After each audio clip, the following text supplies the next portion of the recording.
Car dealers want to get you in the door. Commercials are everywhere trying to lure you in. But is leasing right for you? Our TV6 reporter Tanya Spencer and the people at Angie's List have tips on what to think about before updating your ride.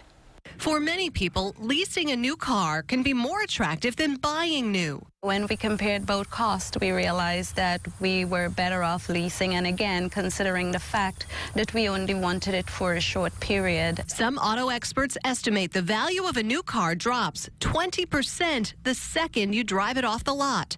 Jeff Roush says this is common at his dealership in Westfield, so the number of people leasing is up.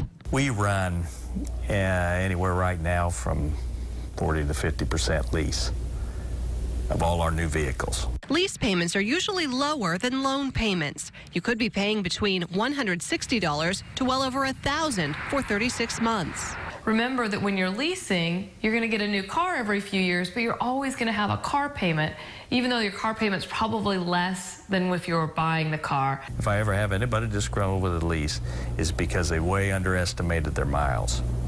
And they did it because they were trying to achieve a payment. Before you lease or buy or even walk into the dealership, make sure you know what you can afford. And don't just think about the monthly payment, also think about the residual value of the car, the price that you would pay if you wanted to buy the car out of the lease. And that was Tanya Spencer reporting. Angie's List wants to make sure you fully understand the lease agreement before signing. Also, ask about gap insurance coverage. If you have it and the leased car is wrecked, it will cover the difference between the car's actual market value and the remaining balance on the lease. For more tips from Angie's List and a slew of other consumer issues, just head to theindychannel.com.